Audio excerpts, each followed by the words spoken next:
अस्सलामु अलैकुम वरहमतुल्लाहि वबरकातुहू। आज के सबक में हम पढ़ेंगे अल-हुरूफुन नितइय्यह के बारे में। इससे पहले वाले सबक में हम पढ़े थे अल-हुरूफुत तौरफिय्यह के बारे में।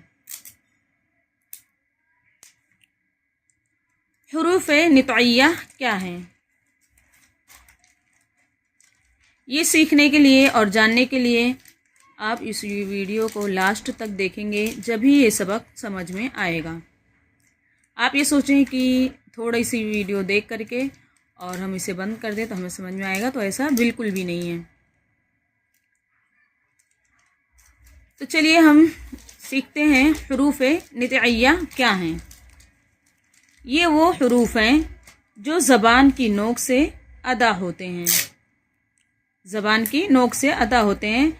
जब ज़बान की नोक ऊपर के दांतों के जड़ से लगे, ज़बान की नोक ऊपर जाएगी, ऊपर के अगले दांतों के पीछे वाले हिस्से को लगेगी, वहाँ से आवाज़ निकलेगी। वहाँ से ता, दाल और ता की आवाज़ आएगी। ता नरम आवाज़ के साथ, दाल थोड़ी मजबूत आवाज़ के साथ हम अदा करेंगे, और ता ये भारी आवाज़ के साथ मोटा और पुर पढ़ेंगे इसे। ता और दाल को हम बारीक पढ़ेंगे।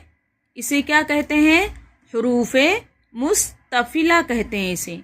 ता और दाल को हुरूफ मुस्तफिला कहते हैं, इसे बारीक पढ़ते हैं। ता ये मोटा पढ़ा जाने वाला हुरूफ है, उसको हम हुरूफ मुस्तअलिया कहते हैं। ता और दाल जो है ये बारीक हैं, ता मोटा है, लेकिन दोनों के निकलने की जगह एक ही है। निकालेंगे हम ये दोनों को बारीक और इसे मोटा, लेकिन निकलेगी एक ही जगह से, आवाज़ एक ही जगह से निकलेगी। जैसे हम पढ़ते हैं ता, प्रैक्टिस इस तरह से करने का। ता जैसे आ आ आ, ठीक है। जब हम ता पढ़ते हैं ता, तो आ, ठीक है। इस तरह से प्रैक्टिस करें। आ।